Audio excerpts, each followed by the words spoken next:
മിൻഹാജ് കേസി, വലൈക്കും സലാം. മുഹമ്മദ് ഷമീർ, റിയാസ് മാൻ.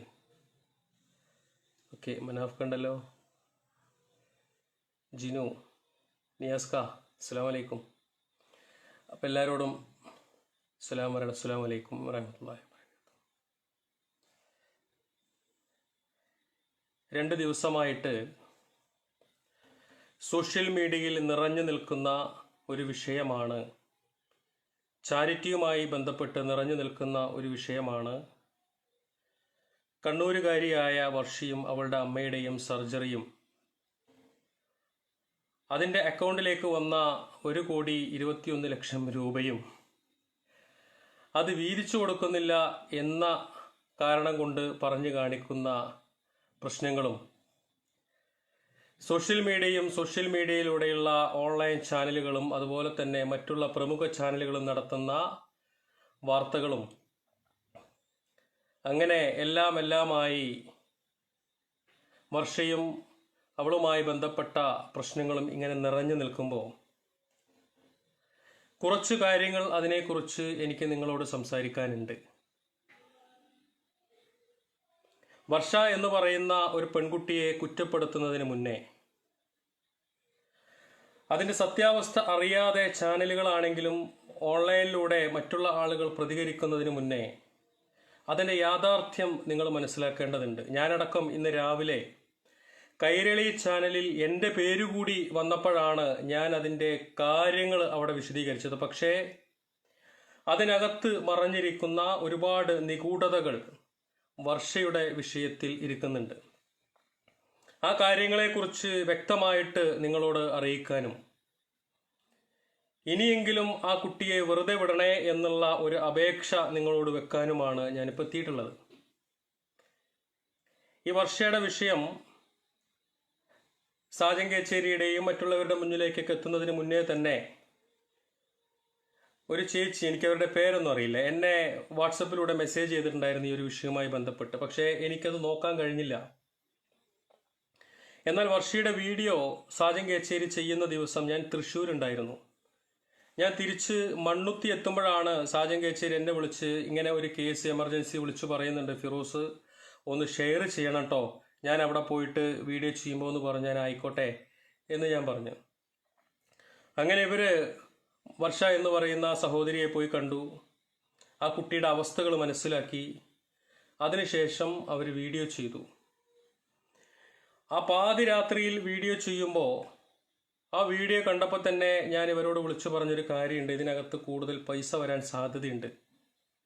കാരണം ഞാനും കൂടി അത് ഷെയർ ചെയ്യുമ്പോൾ അതിനകത്ത് എന്താണെങ്കിലും നല്ലൊരു എമൗണ്ട് വരും. അപ്പോൾ ഈ കുട്ടി ആവശ്യം കഴിഞ്ഞാൽ ബാക്കി പൈസ മറ്റുള്ള രോഗികൾക്ക് കൊടുക്കുമോ എന്നൊന്ന് ചോദിക്കണം എന്ന് പറഞ്ഞ് സാജൻ കേച്ചേരിയും ഷഹീൻ കെ മൊയ്തീനും PMA സലാംക്കി ഒക്കെ അവിടെ ഉണ്ട്, ഷാഹിദൊക്കെ ഉണ്ട്. ഇവരൊക്കെ ആ കാര്യങ്ങൾ സംസാരിച്ചപ്പോൾ ആ കുട്ടി പറഞ്ഞത്, എൻ്റെ അമ്മയ്ക്ക് വേണ്ടത് 16 ലക്ഷം രൂപയാണ് എസ്റ്റിമേറ്റ് തന്നത്, 20 ലക്ഷം രൂപയോളം ചെലവ് വരും, അത് കിട്ടിയാൽ എനിക്ക് മതി, ബാക്കിയൊക്കെ ആർക്ക് വേണമെങ്കിലും ഞാൻ കൊടുക്കാം എന്ന് ആ കുട്ടി പറഞ്ഞ്. അതിനോടൊപ്പം തന്നെ ആ കുട്ടി ലൈവിലൂടെ വന്ന് പറഞ്ഞ ഒരുപാട് കാര്യങ്ങളുണ്ട്. അതൊക്കെ നിങ്ങളെല്ലാവരും കേട്ടതാണ്. ഞാനൊരു കണ്ണൂരിലെ പാർട്ടി കുടുംബത്തിൽ ജനിച്ച ഒരു പെൺകുട്ടിയാണ്. ലൈവിലൂടെ ആ കുട്ടി അതൊക്കെ പറഞ്ഞതാ. ആ രോഗിയുടേത് അതൊക്കെ നമ്മൾ കട്ട് ചെയ്ത് കളഞ്ഞാണ്. കാരണം അതൊന്നും ഇവിടെ ആവശ്യമില്ല, കുട്ടിയുടെ കാര്യങ്ങൾ മാത്രം മതിയല്ലോ എന്നുള്ള രീതിക്ക് ഷഹീൻക്ക് അതൊക്കെ കട്ട് ചെയ്ത് കളഞ്ഞിട്ടാണ് വീഡിയോ തയ്യാറാക്കിയത്. അങ്ങനെ ആ കുട്ടിയുടെ നിസ്സഹായ അവസ്ഥ കുട്ടി അവിടെ വിവരിക്കുകയാണ്. എന്നെ സഹായിക്കാൻ എൻ്റെ പാർട്ടിയില്ല, എൻ്റെ നാട്ടുകാരില്ല, ആരുമില്ല. വെറും 10,000 രൂപ കയ്യിൽ പിടിച്ച് കണ്ണൂരിൽ നിന്നും അമൃത ആശുപത്രിയിലേക്ക് ഞാൻ എത്തുമ്പോൾ, കുറച്ചേരം കമൻറ്റും കിട്ട് മാറ്റി വെക്കാം നല്ലതാ. അമൃത ആശുപത്രിയിലേക്ക് ഞാൻ എത്തിയപ്പോൾ എൻ്റെ അമ്മയെ അവിടെ അഡ്മിറ്റ് ചെയ്തിട്ട് ഞാൻ ഒരു റൂമിൻ്റെ ഒരു മൂലയിലേക്കോ അതല്ലെങ്കിൽ പുറത്തോ ഞാൻ ഒളിച്ചിരിക്കുകയായിരുന്നു. ബില്ല് വരുമ്പോൾ എനിക്ക് പേടിയായിരുന്നു എന്ന് പറഞ്ഞ് ആ പെൺകുട്ടി പറഞ്ഞ ആ വാക്കുകളൊക്കെ നിങ്ങൾ കേട്ടതാ. വളരെ സന്തോഷത്തോടെ ഞാൻ ഓർത്തു പോവാ, വളരെ സന്തോഷത്തോടെയാണ് സാജൻ കേച്ചേരിയും അതുപോലെ തന്നെ കുട്ടിയുടെ പേര് എനിക്ക് പെട്ടെന്ന് മറന്നുപോയി, വർഷ, ഞാനൊന്ന് എഴുതി വെക്കട്ടെ. എന്താണെന്നറിയോ, സാജൻ കേച്ചേരിയും വർഷയൊക്കെ സാജൻ കേച്ചേരിയും ഷഹീൻ കെ മൊയ്തീനും വർഷയൊക്കെ ഒരുപാട് സന്തോഷത്തോടു കൂടി 3-4 ദിവസം ആ ആശുപത്രിക്കകത്ത് അവർ കഴിഞ്ഞത്. വർഷ പറഞ്ഞതുപോലെ തന്നെയായിരുന്നു. കാരണം വർഷയുടെ അമ്മയുടെ വയറ്റിൽ ജനിക്കാതെ പോയ 4 സഹോദരങ്ങളെ വർഷയ്ക്ക് കിട്ടി എന്ന് വർഷ പറഞ്ഞത് സത്യസന്ധമായി അവളുടെ ഉള്ളിൽ നിന്നും വന്ന ഒന്നാണ്. അവൾ പറഞ്ഞതൊക്കെ സത്യമായിരുന്നു. ഒരുപാട് സ്നേഹത്തോടു കൂടിയാണ് അവർ മുന്നോട്ട് പോയത്. നിങ്ങൾക്കറിയോ, വർഷ സർജറിക്ക് വേണ്ടി ഓപ്പറേഷൻ തിയേറ്ററിലേക്ക് കയറുമ്പോൾ വർഷയുടെ കയ്യിലുണ്ടായിരുന്ന മൊബൈല് സാജൻ കേച്ചേരിയെ ഏൽപ്പിച്ചിട്ട് വർഷ പറഞ്ഞത്, എൻ്റെ ഗൂഗിൾ പേ അക്കൗണ്ടിൽ ലക്ഷക്കണക്കിന് രൂപ കിടക്കുന്നുണ്ട്. സാജേട്ടാ, നിങ്ങൾക്ക് ഏത് രോഗിക്കാണോ കൊടുക്കാൻ തോന്നുന്നതെന്ന് വെച്ചാൽ നിങ്ങൾ കൊടുത്തോളൂ, അതിൻ്റെ പാസ്വേഡും ഞാൻ പറഞ്ഞു തരാം എന്ന് പറഞ്ഞ് ഈ കാര്യങ്ങളൊക്കെ ചെയ്തു വെച്ചിട്ടാണ് വർഷ ഓപ്പറേഷൻ തിയേറ്ററിലേക്ക് പോയത്. അന്ന് വേണമെങ്കിൽ ഇവർക്ക് ആ പൈസ ഏത് രോഗിക്ക് വേണമെങ്കിലും വീതിച്ചു കൊടുക്കാം. പക്ഷേ അന്ന് സാജൻ കേച്ചേരിയും ബന്ധപ്പെട്ട ആളുകളും തീരുമാനിച്ചത്,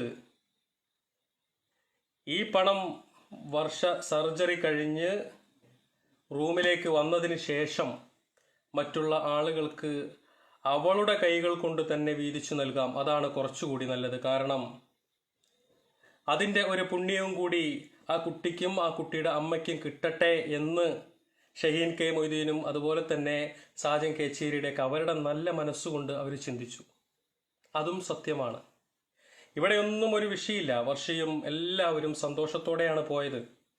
സർജറി കഴിഞ്ഞപ്പോൾ എന്നെ വിളിച്ചു, ഫിറോസ് ഖാൻ സർജറി കഴിഞ്ഞു, സന്തോഷമായിട്ടിരിക്കണു, അമ്മയുടെ സർജറി കഴിഞ്ഞു, സക്സസ്ഫുള്ളാണ്, പ്രാർത്ഥിക്കണം, എന്നെ വിളിച്ചു പറഞ്ഞതാണ്. ഞങ്ങൾക്കൊക്കെ വലിയ സന്തോഷമാണ്, ഞങ്ങൾക്കൊക്കെ ഇഷ്ടമാണ്. കാരണം ഓരോ കേസുകളും തീർന്നു എന്ന് കേൾക്കുമ്പോൾ ഞങ്ങൾക്കൊക്കെ വലിയ സന്തോഷമാണല്ലോ. അതുപോലെ തന്നെ ആ കുട്ടി അതേ ലേവിൽ വന്ന് പറയുന്നുണ്ടല്ലോ, ഞങ്ങൾ ഇന്ന സംവിധാനങ്ങളെ, ഗവൺമെന്റിന്റെ ഇന്ന സംവിധാനങ്ങളെ ഞങ്ങൾ നോക്കി, ആരും സഹായിച്ചില്ല, എല്ലാം ആ കുട്ടി പറഞ്ഞതല്ലേ. എനിക്ക് സഹായമായി വന്നത്, ദൈവതുല്യനായി എൻ്റെ മുന്നിൽ നിന്നത് സാജൻ കേച്ചേരിയും ഷഹീൻ കെ മൊയ്തീനും PMA സലാമും അതുപോലെ തന്നെ സുശാന്ത് നിലമ്പൂരും ഫിറോസ് കുന്നംപറമ്പിലൊക്കെയാണ് എന്ന് ആ കുട്ടി ലൈവിൽ പറഞ്ഞതൊക്കെ സത്യമാണ്. ആ കുട്ടി 100% ബാക്കിയുള്ള പൈസ മറ്റുള്ള രോഗികൾക്ക് വേണ്ടി വീതിച്ചു കൊടുക്കാനും തയ്യാറാണ്. അത് എപ്പോൾ വേണമെങ്കിലും കൊടുക്കാൻ ആ കുട്ടി തയ്യാറാണ്. അതിൻ്റെ അടിസ്ഥാനത്തിലാണ് ആ കുട്ടി ഓപ്പറേഷൻ തിയേറ്ററിലേക്ക് കയറുമ്പോൾ തന്നെ സാജൻ കേച്ചേരിയുടെ കയ്യിൽ അവളുടെ ഗൂഗിൾ പേ അക്കൗണ്ടുള്ള ഫോണ് കയ്യിൽ കൊടുത്തിട്ട് ആ കുട്ടി പോയത്. നിങ്ങൾ നോക്കൂ, ആ കുട്ടിക്ക് അങ്ങനെ എന്തെങ്കിലും ഒരു ആഗ്രഹം ഉണ്ടെങ്കിൽ 1,20,00,000 അക്കൗണ്ടിൽ വന്നിട്ട് അത് മുഴുവൻ അവൾക്ക് വേണം, അല്ലെങ്കിൽ അവൾ അങ്ങനെ അടിച്ചു മാറ്റണമെന്നോ അങ്ങനെ എന്തെങ്കിലും ആഗ്രഹം ഉണ്ടെങ്കിൽ അവൾ ഇങ്ങനെ ചെയ്യില്ലായിരുന്നു. വളരെ സന്തോഷത്തോടു കൂടിയാണ് കാര്യങ്ങളൊക്കെ നീങ്ങി മുന്നോട്ട് പോയത്. പക്ഷേ ഇവിടെ സംഭവിച്ചത്, കൃത്യമായി ആ കുട്ടിയെ ഉപയോഗപ്പെടുത്തി പലരും. കൃത്യമായി സോഷ്യൽ മീഡിയ ചാരിറ്റിയെ തകർക്കാൻ ആ പെൺകുട്ടിയെ പലരും ഉപയോഗപ്പെടുത്തുന്നതിൻ്റെ ഭാഗമായി ആ പാവം പെൺകുട്ടി ഇവരുടെ വലയിൽ കുടുങ്ങിപ്പോയതാണ്. കൈരളി ചാനലിലെ ന്യൂസ് എന്താ? ഫിറോസ് കുന്നംപറമ്പിൽ ഭീഷണിപ്പെടുത്തി. നിങ്ങളൊന്ന് ആലോചിച്ച് നോക്കുക, ആ പെൺകുട്ടിയായിട്ട് ഞാൻ എന്ത് ബന്ധമാണ് ഭീഷണിപ്പെടുത്താൻ?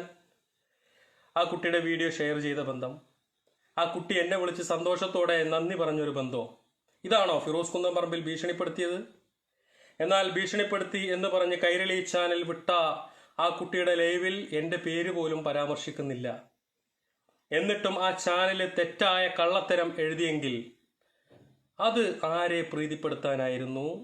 എന്തിനു വേണ്ടിയായിരുന്നു?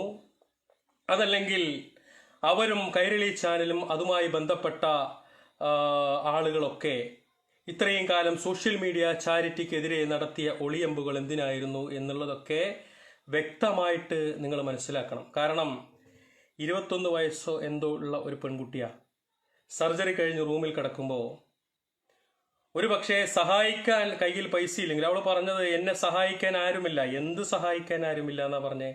സാമ്പത്തികമായി സഹായിക്കാൻ ആളില്ല. ഇതാണ് ആ കുട്ടി പറഞ്ഞത്. സാമ്പത്തികം അല്ലാതെ എനിക്ക് അമ്മയില്ല, സഹോദരങ്ങളില്ല, എനിക്ക് ബന്ധുക്കളില്ല, എനിക്ക് നാട്ടുകാരില്ല എന്നല്ല ആ കുട്ടി പറഞ്ഞത്. സാമ്പത്തികമായി എന്നെ സഹായിക്കാൻ ആരുമില്ല എന്നാണ് ആ കുട്ടി പറഞ്ഞതിന്റെ ചുരുക്കം. എന്നാൽ സമ്പത്ത് വന്നപ്പോൾ ഓട്ടോമാറ്റിക്കായിട്ട് നമ്മുടെ ചാരിറ്റി പ്രവർത്തനങ്ങളെ, സോഷ്യൽ മീഡിയ ചാരിറ്റിയെ തകർക്കാൻ ഉദ്ദേശിക്കുന്ന ഒരു വിഭാഗം ആളുകളുടെ ഗൂഢാലോചനയുടെ ഭാഗമായി ഇവളെ സ്നേഹിക്കുന്ന ആളുകളൊക്കെ ഈ തേനുള്ള പുഷ്പത്തിൻ്റെ ചുറ്റും തേനീച്ചകൾ ഇങ്ങനെ വന്ന് നിൽക്കുന്നത് പോലെ കൂടി നിന്നു. എന്നിട്ട് ആ പാവത്തിനെ പലതും പറഞ്ഞ് തെറ്റിദ്ധരിപ്പിച്ചു. കാരണം അമ്മയുടെ സർജറി കഴിഞ്ഞിട്ടല്ലേ ഉള്ളൂ, ടെസ്റ്റ് കഴിഞ്ഞിട്ടില്ലല്ലോ, ഇപ്പോൾ പൈസ കൊടുക്കണ്ട, ആലോചിച്ചിട്ട് കൊടുത്താൽ മതി, ഇനി എന്തെങ്കിലും കോംപ്ലിക്കേറ്റഡ് ആയാലും നമ്മൾ എന്ത് ചെയ്യും എന്നൊക്കെ ഈ കുട്ടിയോട് ഇങ്ങനെ പറയുമ്പോൾ 21 വയസ്സുള്ള ഒരു പെൺകുട്ടിക്ക് അത്രമാത്രമേ ആലോചിക്കാനുള്ളൂ. അപ്പോൾ ആ കുട്ടി അത് സ്വാഭാവികമായിട്ടും സാജൻ കേച്ചേരിയോട് ആ സമയത്ത് ആ കുട്ടി അത് പറഞ്ഞു. എന്നാൽ ഈ കുട്ടിയുടെ വാക്ക് കേട്ടിട്ട്, അതായത് നേരത്തെ തുടക്കത്തിൽ ഇവർ തമ്മിലുള്ള ബന്ധം ഭയങ്കരമായ ബന്ധമായിരുന്നല്ലോ, ഒരു ജ്യേഷ്ഠ സഹോദരി തമ്മിലുള്ള ആ ഒരു ബന്ധം. അപ്പം അതിൻ്റെ അടിസ്ഥാനത്തിൽ സാജൻ കേച്ചേരി ഗുരുവായൂരുള്ള ബഷീർ ഖാനെ ലിവർ ട്രാൻസ്പ്ലാന്റേഷൻ്റെ ആവശ്യവുമായി ബന്ധപ്പെട്ട് അമൃത ആശുപത്രിയിലേക്ക് വരാൻ പറയുകയും ബഷീർ ഖാന്റെ കയ്യിലുണ്ടായിരുന്നത് ആകെ 3 ലക്ഷം രൂപയാണ്. ബഷീർ ഖാൻ അതിന്ന് 2.5 ലക്ഷം എന്തോ ചെലവഴിച്ച് ടെസ്റ്റുകളൊക്കെ നടത്തി അമൃത ഹോസ്പിറ്റലിൽ തൊട്ടടുത്തൊരു റൂം എടുത്ത് താമസാക്കി. അപ്പോൾ ഇങ്ങനെ ഒരു വാക്ക് അവിടെ കേട്ടപ്പോൾ സാജൻ കേച്ചേരിക്കും വിഷമമായി. പടച്ചോനെ, ഞാൻ ഇനി എങ്ങനെ ബഷീർ ഖാന്റെ സർജറി കഴിക്കും? സ്വാഭാവികമാണ്, ഞാനാണെങ്കിലും അങ്ങനെ ചിന്തിച്ചു പോകും. അത് സാജൻ കേച്ചേരി ലൈവിൽ വന്ന് അവതരിപ്പിച്ചു. എങ്ങനെ അവതരിപ്പിച്ചത്? ഇങ്ങനെ ആ കുട്ടി തരാമെന്ന് പറഞ്ഞു, പക്ഷെ അതിപ്പോൾ 3 മാസം കഴിയട്ടെ എന്ന് പറയുന്നുണ്ട്. അപ്പോൾ അതുകൊണ്ട് ബഷീർ ഖാന്റെ കാര്യം ചെറിയൊരു പ്രശ്നത്തിലാണ്. എന്തു ചെയ്യും? അയാളുടെ സാങ്കേതികത്വം അവിടെ അവതരിപ്പിച്ചു. അത്രേ അതിനങ്ങനെ കണ്ടാൽ മതി, അത്രേ കാണാനുള്ളൂ. പക്ഷേ ആ ഒരൊറ്റ ലൈവിനെ മറ്റൊരു രീതിയിലേക്ക് വളച്ചൊടിച്ചു, മറ്റൊരു രീതിയിലേക്ക് കൊണ്ടുവന്നു. ആ കുട്ടിയെ കള്ളിയാക്കുന്ന രൂപത്തിലേക്ക് നമ്മുടെ ചാരിറ്റിയുടെ ശത്രുക്കൾ ഉപയോഗപ്പെടുത്തി. ആ കുട്ടിയെ കൊണ്ട് ലൈവിലൂടെ തെറ്റായ സന്ദേശങ്ങൾ പറയിപ്പിച്ചു, ഭീഷണിപ്പെടുത്തി, അങ്ങനെ ചെയ്തു ഇങ്ങനെ ചെയ്തു എന്നൊക്കെ ആ കുട്ടിയെ കൊണ്ട് പറയിപ്പിച്ചു. സ്വാഭാവികമായിട്ടും തനിക്ക് അപമാനം നേരിടുമ്പോൾ അതിനെ ശരിയാക്കാൻ മറ്റൊരു വഴി നമ്മൾ തേടും എന്നുള്ളത് യാഥാർത്ഥ്യമാണ്. സ്വാഭാവികമായിട്ടും ആ കുട്ടി ലൈവിൽ വന്നത് പറഞ്ഞു. അത് അത്രയേ ഉള്ളൂ, അതങ്ങനെ കണ്ടാൽ മതി, അതവിടെ തീർന്നു, അതവിടെ തീരാണ്. സാജൻ കേച്ചേരി പറഞ്ഞതോടുകൂടി അതവിടെ തീർന്നു, ഈ കുട്ടി പറഞ്ഞതോടുകൂടി അത് ഇവിടെയും തീർന്നു. പക്ഷേ ഇതിനകത്തുള്ള കഴുകന്മാരായിട്ടുള്ള ആളുകളുണ്ട്, ഞങ്ങൾ രോഗികളെ സഹായിക്കുമ്പോൾ നിങ്ങൾ എന്തിനാണ് ബേജാറാവുന്നത്? നിങ്ങൾ എന്തിനാണ് വിഷമിക്കുന്നത്? രാഷ്ട്രീയത്തിൻ്റെ പേരിൽ നിങ്ങൾ ചെയ്യേണ്ട പ്രവർത്തനങ്ങൾ ഞങ്ങൾ ചെയ്യപ്പോൾ ഒരു യഥാർത്ഥ പൊതുപ്രവർത്തകൻ, സമൂഹത്തിലെ ജനങ്ങളുടെ നന്മയ്ക്ക് വേണ്ടി പ്രവർത്തിക്കേണ്ട ആളുകൾ, നിങ്ങൾ അനാവശ്യമായ വിവാദങ്ങളുടെ കൂടെയും സ്വർണത്തിൻ്റെ കൂടെയും പാലത്തായി കേസിൻ്റെ കൂടെയൊക്കെ നിങ്ങളിങ്ങനെ പോകുമ്പോൾ ഞങ്ങളിവിടെ അർഹതപ്പെട്ട രോഗികളെ ചേർത്ത് പിടിച്ച് അവരുടെ പ്രശ്നങ്ങൾ തീർത്ത് അവരുടെ പ്രയാസങ്ങൾ തീർത്ത് മുന്നോട്ട് പോകുമ്പോൾ ജനങ്ങൾ ചിന്തിക്കുകയാണ്, യഥാർത്ഥത്തിൽ ഈ രാഷ്ട്രീയക്കാരാണോ ഈ നാടിന് ആവശ്യം, അതോ ചാരിറ്റി പ്രവർത്തകരാണോ നാടിന് ആവശ്യം? പൊള്ളും, സ്വാഭാവികമായിട്ട് പൊള്ളും. അപ്പം രാഷ്ട്രീയക്കാർക്ക് തോന്നും ഇവനൊക്കെ ഒരു പണി കൊടുക്കണം, കാരണം ഈ ചാരിറ്റിക്കാരുള്ളത് കൊണ്ട് ഞങ്ങൾ ഭരിക്കുന്നവർക്കും പ്രശ്നമാണ്, അതുപോലെ തന്നെ ഞങ്ങൾ ഈ രാഷ്ട്രീയക്കാരൻ്റെ കുപ്പായിട്ട് നടക്കുന്നവർക്കും പ്രശ്നമാണ്, അതുകൊണ്ട് ഇവരെ ഒന്ന് ഒതുക്കി മൂലയ്ക്ക് ഇരുത്തി കഴിഞ്ഞാൽ പിന്നെ കുഴപ്പമില്ലല്ലോ. ആ ഒതുക്കലിൻ്റെ ഭാഗമാണ് ഇവിടെ നടന്നത്. സത്യം അതാണ്. നമ്മൾ മനസ്സിലാക്കേണ്ട ഒരുപാട് കാര്യങ്ങളുണ്ട്. ഒരാളും സഹായിക്കാനില്ലാതെ ഒരു പെൺകുട്ടി ഒറ്റയ്ക്ക് ഒരു റൂമിനകത്തിരിക്കുമ്പോൾ, കയ്യിൽ ആവശ്യത്തിൽ കൂടുതൽ പൈസ വരുമ്പോൾ ഓട്ടോമാറ്റിക്കായിട്ട് പ്രശ്നങ്ങൾ ഉണ്ടാക്കാനും ബുദ്ധി ഉപദേശിക്കാനും ഒക്കെ ആളുകളുണ്ടാവും. അത് സ്വാഭാവികമാണ്. ഞാൻ ആ കുട്ടിയോട് സംസാരിച്ചപ്പോൾ കുട്ടി എന്നോടും പറഞ്ഞു, എൻ്റെ പാർട്ടിക്കാരൊക്കെ ഷെയർ ചെയ്തു, അതുകൊണ്ടാണ് പൈസ വന്നത്, അതുകൊണ്ട് അവരോട് കൂടി ആലോചിക്കണം. അത് പറയാനുള്ള കാരണം എന്താണെന്നറിയോ? എൻ്റെ പാർട്ടിക്കാർ ഷെയർ ചെയ്തു എന്നിട്ടാണ് പൈസ വന്നത്, അതുകൊണ്ട് അവരോട് കൂടി ആലോചിക്കണം എന്ന് പറയാനുള്ള കാരണം എന്താണെന്നറിയോ? അവിടെ നിങ്ങൾ ചിന്തിക്കേണ്ട ഒരു കാര്യം, സ്വാഭാവികമായിട്ടും ഞാൻ ഒരു രാഷ്ട്രീയ നേതാവാണ് എൻ്റെ നാട്ടിലെ. എന്നോട് ആ കുട്ടി വന്നിട്ട് സഹായം ചോദിക്കുക. അപ്പം ഞാൻ പറയും, മോളെ എന്താ ചെയ്യുക, നമുക്കൊരു നിവൃത്തിയില്ലല്ലോ, നമ്മുടെ കയ്യിൽ ഫണ്ടില്ലല്ലോ മോളെ എന്ന് പറഞ്ഞാൽ കുട്ടിയെ കൈയൊഴിച്ചു വിട്ടു. അങ്ങനെ ആ കുട്ടി ചാരിറ്റി പ്രവർത്തകരുടെ അടുത്ത് പോയി ഒരു വീഡിയോ ഒക്കെ ഇട്ട് കഴിയുമ്പോൾ ഈ കൈയൊഴിച്ചു വിട്ട നേതാവ് അതൊന്ന് ഷെയർ ചെയ്യും. ഷെയർ ചെയ്തിട്ട് അതിലേക്ക് പൈസ വന്നു തുടങ്ങിയാൽ രാഷ്ട്രീയക്കാരൻ്റെ സ്വഭാവം കാണിക്കും. വേഗം പോയിട്ട് പറയും, അതേ ഞാൻ ഷെയർ ചെയ്തിട്ടുണ്ട്, അതിലേക്ക് ഞങ്ങളുടെ ഗ്രൂപ്പിലെല്ലാം ഇട്ട് കൊടുത്ത് ഷെയർ ചെയ്യാൻ പറഞ്ഞിട്ടുണ്ട്, നമ്മുടെ പാർട്ടിക്കാരൊക്കെ നല്ല രീതിയിൽ ഷെയർ ചെയ്യുന്നുണ്ട്, അതിലേക്ക് വരുന്ന പൈസ മുഴുവൻ നമ്മുടെ ആളുകളുടേതാണ് എന്നൊക്കെ പറയുമ്പോൾ സ്വാഭാവികമായിട്ടും, കാരണം ഒരു സാജൻ കേച്ചേരിയൊക്കെ ഒരു വീഡിയോ ചെയ്തിട്ട് ആദ്യമായിട്ടാണ് ഇത്രയും പൈസ വരുന്നത്, അപ്പോൾ സ്വാഭാവികമായിട്ട് ആ പെൺകുട്ടിയെ തെറ്റിദ്ധരിപ്പിക്കുകയാണ്. അപ്പോൾ ആ പെൺകുട്ടി ആ വലയിൽ വീണ് പോവും. ശരിയാ, എൻ്റെ നേതാക്കൾ ഷെയർ ചെയ്തിട്ടാണ് വന്നത് എന്ന് പറയും. ഇവിടെ ഗുണങ്ങൾ രണ്ടുണ്ട്. കാരണം എൻ്റെ പാർട്ടി പ്രവർത്തകർ എന്നെ തിരിഞ്ഞു നോക്കിയില്ല എന്ന് പറയുമ്പോൾ അതേ പാർട്ടി പ്രവർത്തകർ ഷെയർ ചെയ്തിട്ടാണ് പൈസ വന്നത് എന്നുകൂടി ഈ പെണ്ണ് പറയുമ്പോൾ സ്വാഭാവികമായിട്ടും അവരുടെ ആ ഒരു ഇത് അവിടെ ഉറച്ചു. അപ്പോൾ ഈ ഒരു രീതിയിലേക്കൊക്കെ അതിനെ മാറ്റാൻ നോക്കി. ഈ ഷെയർ ചെയ്ത നേതാക്കന്മാരും ഷെയർ ചെയ്ത പാർട്ടി പ്രവർത്തകരൊക്കെ ആ കുട്ടിയെ ബ്രെയിൻ വാഷ് ചെയ്തു. കാരണം ഈ കുട്ടി പൈസ എപ്പോൾ വേണമെങ്കിലും കൊടുക്കാൻ തയ്യാറാ, ഇന്ന് വേണമെങ്കിൽ ഇന്ന് കൊടുക്കാൻ ആ കുട്ടി തയ്യാറായിരുന്നു. പക്ഷേ ഈ ആളുകളൊക്കെ ഇവരെ ബ്രെയിൻ വാഷ് ചെയ്തു. എന്നിട്ട് പറഞ്ഞു അത് കൊടുക്കരുത്, ഇപ്പൊ കൊടുക്കരുത്, അമ്മ റെഡി ആയിട്ട് വരട്ടെ, അല്ലെങ്കിൽ ഇങ്ങനെയല്ല അങ്ങനെയല്ലേ എന്നൊക്കെ പറഞ്ഞ സ്വാഭാവികം. ഞാൻ ആ കുട്ടിയോട് സംസാരിച്ചിട്ടുണ്ടായിരുന്നു, എൻ്റെ റെക്കോർഡിംഗ് ഉണ്ട്. സ്വാഭാവികം, ആർക്കാണെങ്കിലും അങ്ങനെ സംഭവിച്ചു. പൈസ അല്ലേ, പണമല്ലേ സംഭവിച്ചു. അത് മാത്രമാണ് ഇവിടെ സംഭവിച്ചത്. അപ്പം അതുകൊണ്ട് ആ കുട്ടിയെ ആ ഒരു രീതിക്ക് കണ്ടാൽ മതി. ഒരു പക്വതയില്ലാത്ത 21 വയസ്സുകാരിക്ക് എന്തു ചെയ്യാൻ സാധിക്കും?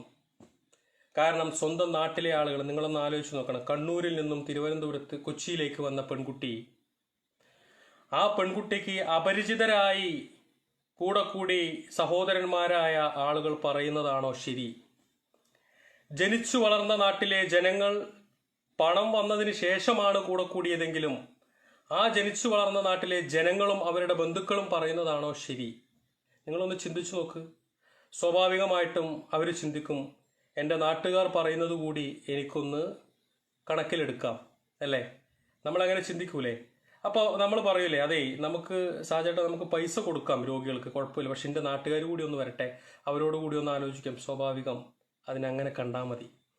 അപ്പം അതുകൊണ്ട് ദയവ് ചെയ്ത് ആ പെൺകുട്ടിയെ മറ്റുള്ള ആളുകൾ ബ്രെയിൻ വാഷ് ചെയ്ത് ആ പെൺകുട്ടിയെ കൊണ്ട് 3 മാസം കഴിഞ്ഞ് കൊടുക്കാമെന്ന് പറയിച്ചതാണ്.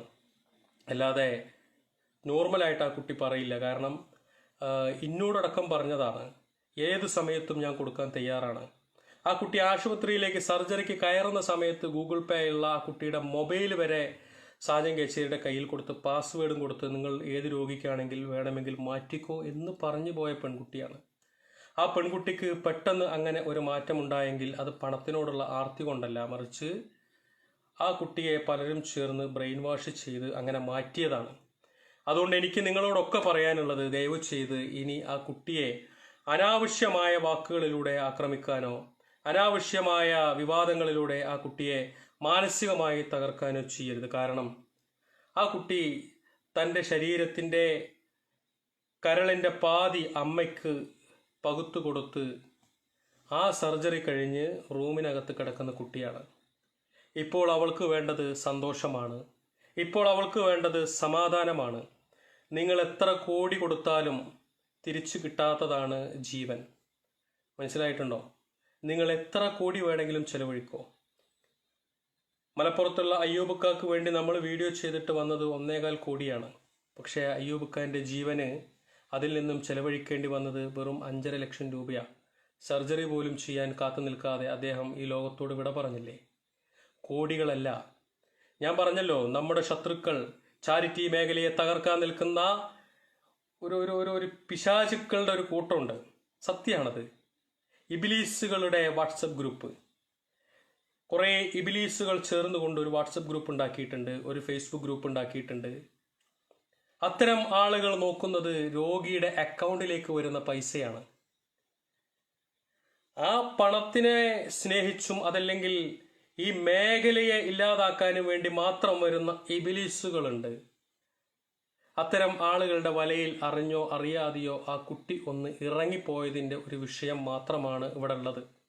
അതല്ലാതെ മറ്റൊന്നും ഇവിടെ ഇല്ല.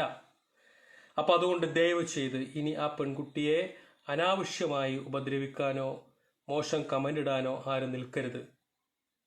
എനിക്ക് വർഷയോട് പറയാനുള്ളത്, മോള് ഫോണൊക്കെ ഓഫ് ചെയ്ത് വെച്ചിട്ട് മോള് സന്തോഷത്തോടെ അവിടെ ഇരിക്കുക. ഞങ്ങളൊക്കെ ഇവിടെ ഉണ്ട്. ഞാൻ ഈ സംസാരിച്ചതുപോലെ തന്നെ മോൾക്ക് വേണ്ടി സംസാരിക്കാൻ ഇനി നൂറുകണക്കിന് നാവുകൾ ഉയർന്നു വരും. മോള് പറഞ്ഞതുപോലെ 3 മാസം കഴിയുമ്പോഴോ മോൾക്ക് കൊടുക്കാൻ താല്പര്യമുണ്ടെങ്കിൽ ഇതേപോലെ എമർജൻസി ആയിട്ടുള്ള കേസുകൾ അന്നുണ്ടാവും അല്ലേ? ഇന്നത്തോടു കൂടി രോഗികൾ അവസാനിക്കുന്നില്ല. 3 മാസം കഴിഞ്ഞാലും ഇതുപോലെ എമർജൻസി ആയി കിടക്കുന്ന രോഗികളുണ്ടാകും. അന്ന് മോൾക്ക് അത് ആർക്ക് വേണമെങ്കിലും കൊടുക്കാം. പക്ഷെ സാജൻ കേച്ചേരി ആ സമയത്ത് ഇത് പറയാനുള്ള കാരണം മോളുടെ വാക്ക് കേട്ടിട്ട് ബഷീർക്കയോ മൂപ്പരെ അമൃതയിൽ കൊണ്ടാക്കി അതിൻ്റെ ഒരു ഇതിലാണ് പറഞ്ഞത്. അതിനെ അങ്ങനെ തന്നെ എടുക്കണം. ഞാൻ മോളോട് കുറച്ച് ദിവസം മുന്നേ സംസാരിച്ചപ്പോൾ ഞാൻ പറഞ്ഞിട്ടുണ്ടായിരുന്നു, സാജൻ കേച്ചേരിയെ വർഷമോളുടെ അമ്മയും മരിക്കുന്നത് വരെ അദ്ദേഹത്തെക്കുറിച്ച് മറക്കരുത്, അദ്ദേഹത്തിന് കടപ്പെട്ടിരിക്കണം എന്ന് ഞാനൊരിക്കൽ പറഞ്ഞിട്ടുണ്ടായിരുന്നു. അത് സത്യമാണ്. ആ സത്യം തിരിച്ചറിയണം. തെറ്റുകൾ അങ്ങോട്ടും ഇങ്ങോട്ടും എന്തെങ്കിലുമൊക്കെ ഉണ്ടെങ്കിൽ അത് പുറത്ത് മാപ്പാക്കി മുന്നോട്ട് പോകാൻ സാധിക്കണം. അത് പൊറുക്കാനും അത് ക്ഷമിക്കാനും ഉള്ള മനസ്സാണ് ദൈവം എനിക്കും നിനക്കൊക്കെ തന്നിട്ടുള്ളത് അല്ലേ?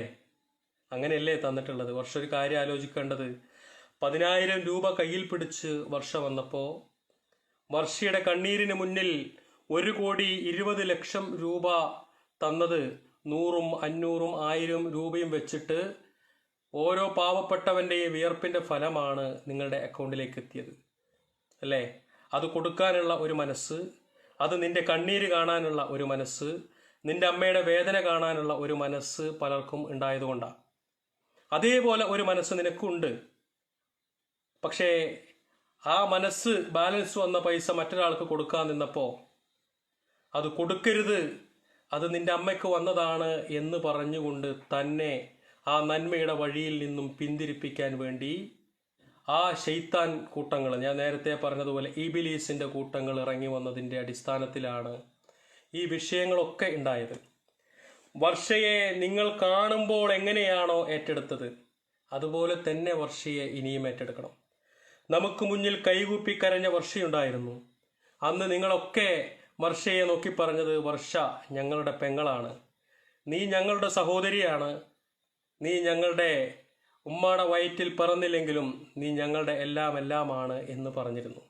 ആ വർഷയെ അതേപോലെ തന്നെ വീണ്ടും നിങ്ങൾ കാണണം.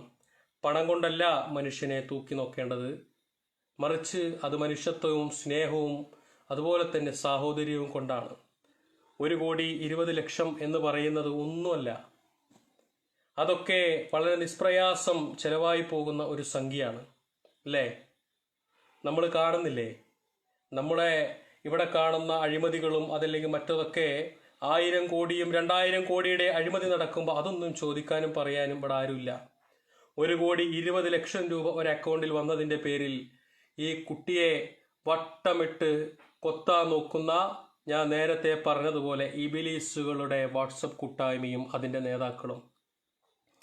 എന്നാൽ മറുപുറത്ത് നന്മ ചെയ്യാൻ വേണ്ടി ഇറങ്ങിപ്പുറപ്പെട്ട ഞാനും നിങ്ങളും അടങ്ങുന്ന ആളുകൾ ആ കുട്ടിയെ ഒരു പ്രാവശ്യം മനസ്സിനകത്തേക്ക് അംഗീകരിച്ചപ്പോൾ ഇബിലീസുകളുടെ ദുഷ്പ്രവർത്തനത്തിന്റെ ഫലമായിട്ട് നമുക്ക് മനസ്സിൽ നിന്നും പറിച്ചെറിയാൻ സാധിച്ചെങ്കിൽ അതിനകത്ത് നടന്ന ഗൂഢമായ ആ നീക്കങ്ങളെ മനസ്സിലാക്കിക്കൊണ്ട് ആ കുട്ടിയെ വീണ്ടും നമ്മൾ ചേർത്ത് പിടിക്കണം. അത് നമ്മുടെ സഹോദരിയാണ്, അവൾ നമ്മുടെ പെങ്ങളാണ്.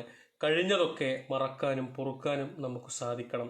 നമുക്കൊരുപാട് ആളുകളെ ചേർത്ത് പിടിക്കാനുണ്ട്. പല ആളുകൾക്കും ഈ മേഖലയെ തകർക്കാനുള്ള വെത്തപ്പാടിലാണ്. കാരണം ഈ സോഷ്യൽ മീഡിയ ചാരിറ്റി ഇല്ലാതാകുമ്പോൾ ഇവിടെ ലാഭം കൊയ്യാൻ പോകുന്നത് വൻകിട മാഫിയകളാണ്. ഇവിടെ ഉണ്ടാവാൻ പോകുന്നത് മറ്റു പല രീതിയിലുമുള്ള വരുമാനങ്ങളാണ്. യാഥാർത്ഥ്യം ജനങ്ങളുടെ മുന്നിലേക്ക് യഥാർത്ഥ രോഗിയുടെ സ്ഥിതി കാണിച്ചു കൊടുത്തുകൊണ്ട് അവനവൻ്റെ അക്കൗണ്ടുകളിലേക്ക് നമ്മൾ പണം വരുത്തി കൊടുക്കുമ്പോൾ നേരത്തെ ട്രസ്റ്റ് അക്കൗണ്ടുകളിലേക്കും മറ്റും പൈസ ഉണ്ടാക്കിയ ആളുകൾക്ക് വരുമാനം കിട്ടാത്ത സാഹചര്യം വന്നപ്പോൾ ഇതൊക്കെ അതിൻ്റെ ഭാഗമായ വലിയ ഒരു ഗൂഢാലോചനയാണ്. അതുകൊണ്ട് സോഷ്യൽ മീഡിയ ചാരിറ്റി നിലനിൽക്കണം. എനിക്ക് വർഷയോട് പറയാനുള്ളതും അതാണ്. വർഷയൊന്ന് കരഞ്ഞപ്പോൾ 1,20,00,000 രൂപ അക്കൗണ്ടിലേക്ക് വന്നത് സോഷ്യൽ മീഡിയ ചാരിറ്റി ഉള്ളത് കൊണ്ടാണ്. പക്ഷേ നാളെയും ഇതുപോലെ നിന്നെപ്പോലെ കരയുന്ന ഒരുപാട് സഹോദരിമാർ വരും. ഇതുപോലെ നിന്നെപ്പോലെ കരയുന്ന ഒരുപാട് അമ്മമാർ വരും. നിന്നെപ്പോലെ കരയുന്ന ഒരുപാട് കുഞ്ഞുങ്ങൾ വരും. അവരുടെ മുന്നിലേക്ക് ഒരു മൊബൈലും എടുത്തുകൊണ്ട് ഇതുപോലെ ഒരു വീഡിയോ ഇട്ട് പണം സമ്പാദിച്ച് ആ കുടുംബത്തിൻ്റെ പ്രശ്നങ്ങൾ തീർക്കണമെങ്കിൽ സോഷ്യൽ മീഡിയ ചാരിറ്റി ഇവിടെ നിൽക്കണം. പക്ഷേ സത്യങ്ങൾ മനസ്സിലാക്കണം, എല്ലാവരോടും പൊരുത്തപ്പെടണം, എല്ലാവരോടും സന്തോഷം പറയണം. തെറ്റുകൾ സംഭവിച്ചിട്ടുണ്ടെങ്കിൽ ഇനി തെറ്റ് എന്നൊന്നും വന്ന് പറയണ്ട. കാരണം ഇനിയിപ്പോൾ അത് കേൾക്കാൻ ആരുമില്ല. കാരണം വിവാദങ്ങൾക്ക് പുറകെയാണ് എല്ലാവരും ഉള്ളത്. എല്ലാവർക്കും വേണ്ടത് മറ്റുള്ളവൻ്റെ കുറ്റവും കുറവുമാണ്, അല്ലാതെ ഒരുത്തൻ്റെ നന്മയും കൂടുതൽ ആളുകൾ ആഗ്രഹിക്കുന്നില്ല. അതുകൊണ്ട് വർഷമോള് മാപ്പ് പറയാനോ അതല്ലെങ്കിൽ ഇന്നതാണ് എന്നൊന്നും പറയണ്ട.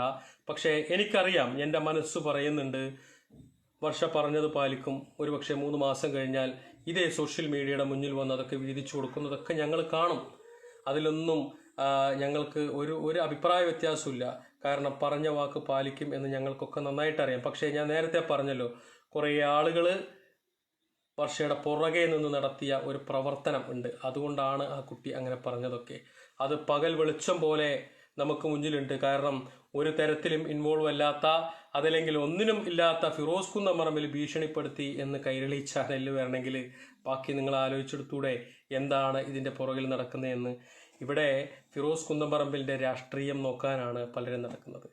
നന്മയല്ല, രാഷ്ട്രീയപരമായി ആക്രമിക്കാനാണ് പലരും ചിന്തിക്കുന്നത്. ഫിറോസ് കുന്നമറമ്പിൽ ഒരു ലീഗുകാരനാണ്. അതുകൊണ്ട് അവൻ എന്തു ചെയ്താലും അതിനെ ഞങ്ങൾ അംഗീകരിക്കില്ല. അവൻ എന്ത് ചെയ്താലും അവനെ ഞങ്ങൾ കള്ളനാക്കും. അവൻ എന്തു ചെയ്താലും ഞങ്ങൾ അവനെ ഇല്ലാതാക്കും. പറ്റുമെങ്കിൽ അവനെ ഞങ്ങൾ വെട്ടിക്കൊല്ലാനും ഞങ്ങൾ തയ്യാറാവും എന്ന് പറയുന്നത് മനുഷ്യത്വത്തിൻ്റെ ഭാഗമല്ല, മറിച്ച് അതൊരു മറ്റൊരു രീതിയിലേക്ക് കണക്കാക്കേണ്ടതാണ്. അത്തരം ആളുകളുടെ മുന്നിൽ ഫിറോസ് കുന്നമറമ്പിലിന് പറയാൻ ഒറ്റ കാര്യമുള്ളൂ, മരണം അതൊരു മനുഷ്യന് ഒരിക്കൽ മാത്രമേ സംഭവിക്കുള്ളൂ.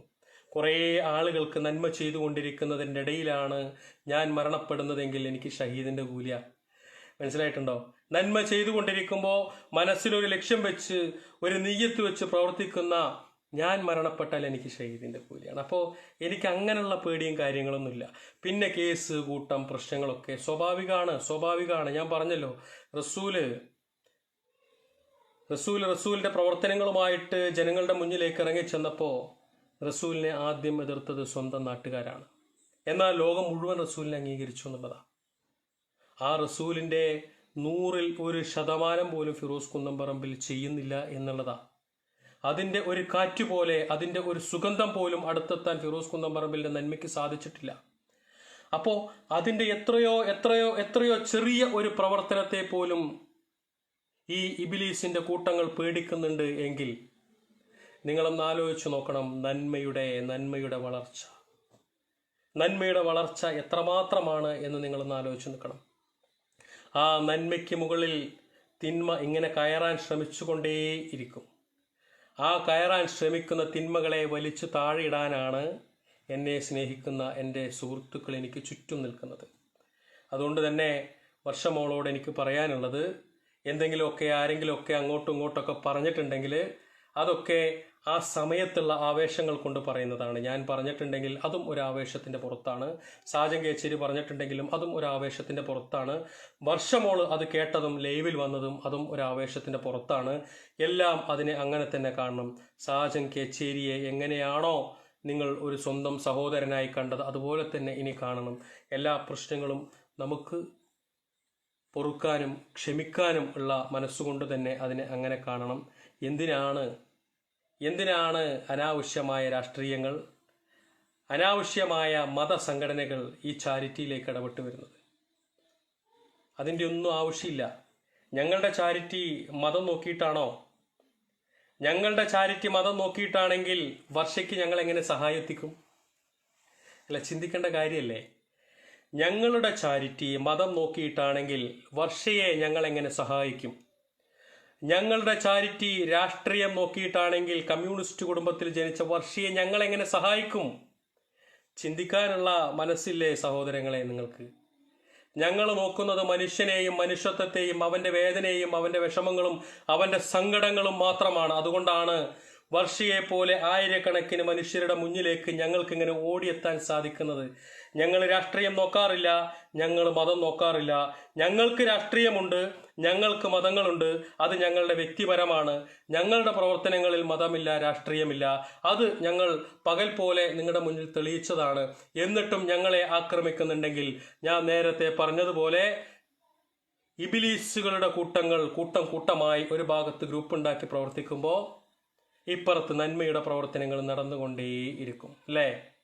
ഇബിലീസ് ഉണ്ടെങ്കിൽ റസൂൽ ഉണ്ടാവുള്ളൂ. എൻ്റെ അടുത്തൊരു ഉസ്താദിനോട് ഇങ്ങനെ സംസാരിച്ചപ്പോൾ അദ്ദേഹം ഇങ്ങനെ പറയും, ഇബിലീസ് ഉണ്ടായതുകൊണ്ടല്ലേ പ്രവാചകൻ ഉണ്ടായത് എന്ന് പറഞ്ഞ്. സത്യമല്ലേ അത്? അല്ലേ? ഇബിലീസിന്റെ കൂട്ടങ്ങൾ ഇങ്ങനെ കൂട്ടമായി അവന്റെ പ്രവർത്തനങ്ങൾ നടത്തുമ്പോൾ നന്മയുടെ പ്രവർത്തനങ്ങളുമായി ഞങ്ങളും ഒരു ഭാഗത്തുണ്ടാവും. അപ്പം അതുകൊണ്ട് എനിക്ക് പറയാനുള്ളത്, ഒരു തരത്തിലും ഇനി വർഷയെ നിങ്ങളാരും വ്യക്തിഹത്യ നടത്തരുത്. ആ കുട്ടി സന്തോഷത്തോടെ അവളുടെ സർജറി കഴിഞ്ഞിരിക്കുകയാണ്. അനാവശ്യമായി ആ കുട്ടിയുടെ ഫോണിലേക്ക് വിളിക്കരുത്. ആ കുട്ടിയെ കാണാൻ ശ്രമിക്കരുത്. സന്തോഷത്തോടെ അവളുടെ മുറിവുണങ്ങി അമ്മയുടെ പ്രശ്നങ്ങൾ തീർന്നാൽ ഈ സമൂഹത്തിൻ്റെ മുന്നിൽ വെച്ച് തന്നെ അവൾ എന്താണോ കൊടുക്കുക എന്ന് പറഞ്ഞത് അവളത് കൊടുക്കും. അപ്പം അതുകൊണ്ട് ഇനി ഇതിനെക്കുറിച്ച് ആരും ചർച്ച ചെയ്യേണ്ട. എന്താണ് ഫിറോസ് കുന്നംപറമ്പിൽ ലൈവിൽ വന്ന് ഇങ്ങനെ പറഞ്ഞത്? രാവിലെ അമൃതയിൽ എഴുതിയത് ഇങ്ങനെ ആയിരുന്നില്ലേ? അല്ല, മറ്റേ ഇതിൻ്റെ താഴെ എഴുതിയത് വേറെ രീതിയിലായിരുന്നില്ലേ? ഞാൻ എഴുതിയതൊക്കെ കറക്റ്റാണ്. വർഷ പറഞ്ഞത് തന്നെയാണ് ഞാൻ എഴുതിയിട്ടുള്ളത്. പക്ഷേ ആ പറഞ്ഞ കാര്യങ്ങൾക്കുള്ളിൽ നടന്ന കുറേ രഹസ്യ അജണ്ടകളുണ്ട്. അത് ഇപ്പോഴാണ് മനസ്സിലാക്കാൻ സാധിച്ചത്. അതിനകത്ത് ഈ കുട്ടിയെ ഇതിനു വേണ്ടി പ്രേരിപ്പിച്ച ഒരു വലിയ ശക്തിയുണ്ട്. സോഷ്യൽ മീഡിയ ചാരിറ്റിയിലെ ഫിറോസ് കുന്നംപറമ്പിലിന്റെ രാഷ്ട്രീയം നോക്കി തകർക്കാൻ നടക്കുന്ന ഒരു വിഭാഗമുണ്ട്. അവരുടെ ഗൂഢമായ ഇടപെടലുകളും ഈ ഫിറോസ് കുന്നംപറമ്പിലിനെ കുടുക്കാനും തകർക്കാനും ഇല്ലാതാക്കാനും ശ്രമിക്കാൻ വേണ്ടി ഈ കുട്ടിയെ ഉപയോഗപ്പെടുത്താം എന്ന് തോന്നിയതിൻ്റെ ഒരു ഭാഗമാണ് ഇവിടെ കണ്ടത്. അതുകൊണ്ടാണ് ആ ചാനലിൽ അങ്ങനെ എഴുതിയതൊക്കെ. പക്ഷേ അവർക്ക് തെറ്റി. ചക്കിന് വെച്ചത് വണ്ടാര പറഞ്ഞ പോലെ ചക്കിന് വെച്ചത് കൊക്കിന് കൊണ്ടുവന്നു, അങ്ങനെ എന്താ പോലെ അവർക്ക് തെറ്റി. ഈ കേരളത്തിൻ്റെ പൊതുസമൂഹം ബുദ്ധിയില്ലാത്ത ആളുകളല്ല. മലയാളികൾക്ക് ബുദ്ധിയുണ്ട്. അവർക്കെല്ലാം മനസ്സിലാക്കാനും അതിനനുസരിച്ച് പ്രവർത്തിക്കാനൊക്കെ സാധിക്കും. അതുകൊണ്ടാണ് ഫിറോസ് കുന്നംപറമ്പിൽ ഉണ്ടായതും അതുകൊണ്ടാണ് ഈ പറയുന്ന വർഷയ്ക്ക് പണം എത്തിയതും അതുകൊണ്ട് തന്നെയാണ് ഇങ്ങനെയൊക്കെ നടന്നു പോകുന്നത്. അപ്പം അതുകൊണ്ട് ദയവ് ചെയ്ത് ഇനി വർഷയെ ആരും അനാവശ്യമായി വിമർശിക്കാനോ അതല്ലെങ്കിൽ മറ്റൊരു രീതിക്കും നിൽക്കരുത്. അവളുടെ പാട്ടിന് പോട്ടെ. നല്ല രീതിയിൽ ആ കുട്ടി അവളുടെ സർജറി ചെയ്ത മുറിവൊക്കെ ഉണങ്ങി തിരിച്ചു വരട്ടെ. അവളുടെ അമ്മ സന്തോഷത്തോടെ തിരിച്ചു വരട്ടെ. അവർക്ക് സന്തോഷവും സമാധാനമാണ് വേണ്ടത്. ഒരിക്കലും ആ കുട്ടി തെറ്റുകാരിയല്ല. പല ആളുകളും ചേർന്ന് ആ കുട്ടിയെ പ്രേരിപ്പിച്ചതാണ്. ആ കുട്ടിയുടെ ഇപ്പോഴത്തെ ഒരു അവസ്ഥ, മാനസികാവസ്ഥ നിങ്ങൾക്ക് അറിയാലോ. നിങ്ങളൊരു കാര്യം മനസ്സിലാക്കേണ്ടത്, കരളെടുത്ത് കഴിഞ്ഞ ഒരു കുട്ടിയാണ്. കരളെടുത്ത് അമ്മയ്ക്ക് കൊടുത്തൊരു കുട്ടിയാണ്. ആ കുട്ടിയുടെ ഇപ്പോഴത്തെ സ്ഥിതി ഉണ്ടല്ലോ, നമ്മളെപ്പോലെ നോർമലല്ല.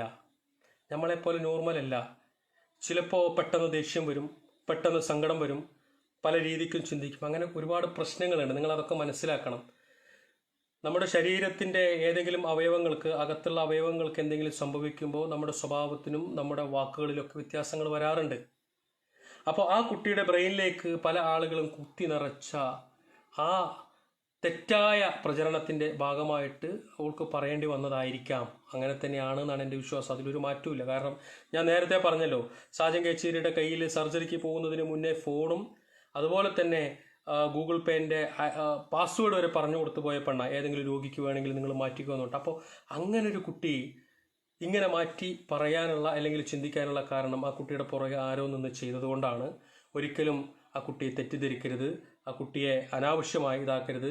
അവൾ നമ്മുടെ സഹോദരി തന്നെയാണ്, നമ്മുടെ കുഞ്ഞു പെങ്ങളാണ്. അവൾ ജീവിതത്തിലേക്ക് തിരിച്ചു വരട്ടെ. അവളും അവളുടെ അമ്മയും സന്തോഷത്തോടെ ജീവിക്കട്ടെ. നമുക്കൊക്കെ അങ്ങനെ പ്രാർത്ഥിക്കാം. 1 കോടിയും 2 കോടിയും 3 കോടിയൊക്കെ കൊടുത്തത് കൊണ്ട് കാര്യമായില്ല. പണം കൊടുത്തതിന് ശേഷം ആ കുട്ടിയെ ഈ രീതിക്കൊക്കെ മോശക്കാരിയാക്കുന്നതും ശരിയല്ല. നമ്മൾ കൊടുത്തത് ആ ജീവൻ രക്ഷിക്കാനാണ്. അത് രക്ഷപ്പെട്ട് തിരിച്ചു വരട്ടെ. അതിനുശേഷം നമുക്ക് ബാക്കിയുള്ള കാര്യങ്ങൾ ആലോചിക്കാം. സാജൻ കെ ചീറോടാണെങ്കിലും ഷെയ്ൻ കെ മൊയ്തീനോടാണെങ്കിലും അതുപോലെ തന്നെ മറ്റേ PMA സലാം ഖാനോടാണെങ്കിലും ഷാഹിദ് ചാവക്കാടിനോടാണെങ്കിലും അതുപോലെ തന്നെ വർഷയോടാണെങ്കിലും നമ്മൾ എങ്ങനെയായിരുന്നോ തുടക്കത്തിൽ, അതുപോലെ തന്നെ സഹോദരങ്ങളെ പോലെ നമുക്ക് മുന്നോട്ട് പോകാം. പണത്തിൻ്റെ പേരിൽ പിണങ്ങാനോ തമ്മിലടിക്കാനോ അതല്ലെങ്കിൽ മറ്റൊന്നിനോ ഉണ്ടാവാനുള്ളതല്ല നമ്മുടെ ജീവിതം. ഈ ചുരുങ്ങിയ ജീവിതം സ്നേഹിക്കാനും സ്നേഹം പകരാനും സഹായിക്കാനും കൈപിടിച്ച് കോർത്തു പിടിച്ച് നടക്കാനും എനിക്കെന്തെങ്കിലും സംഭവിച്ചാൽ നിങ്ങൾ കരയാനും നിങ്ങൾക്ക് എന്തെങ്കിലും സംഭവിച്ചാൽ എനിക്ക് കരയാനുമുള്ള ആ ഒരു വലിയ മനസ്സിൻ്റെ മനുഷ്യത്വത്തിൻ്റെ ഭാഗമാണ് നമ്മുടെ ഈ ജീവിതം. അതുകൊണ്ട് എൻ്റെ ഈ ലൈവ് വർഷ കേൾക്കുന്നുണ്ടാവാം, സാജൻ കേച്ചേരി കേൾക്കുന്നുണ്ടാവാം, PMA സലാം കേൾക്കുന്നുണ്ടാവാം, ഷഹീദ് കെ മൊയ്തീൻ കേൾക്കുന്നുണ്ടാവാം, ഷാഹിദ് കേൾക്കുന്നുണ്ടാവാം. എല്ലാവരോടും പറയാനുള്ളത്, ഈ സമയം മുതൽ നിങ്ങളുടെ മനസ്സിനകത്തുള്ള എല്ലാം നിങ്ങൾ എടുത്തു കളഞ്ഞുകൊണ്ട് അവളെ ഒരു സഹോദരിയായിട്ടും അവൾ ഇവരെ ഒരു സഹോദരന്മാരായിട്ടും കണ്ടുകൊണ്ട് നമുക്ക് സന്തോഷത്തോടെ മുന്നോട്ട് പോകാം. ഇനിയെങ്കിലും ഇത്തരത്തിലുള്ള പ്രചരണങ്ങളോ ഇതോ നിങ്ങൾ അവസാനിപ്പിക്കണം. ഒരു വിഭാഗം സോഷ്യൽ മീഡിയ ചാരിറ്റിക്കെതിരെ ശക്തമായിട്ട് തന്നെ മുന്നോട്ട് നിന്നുണ്ട്.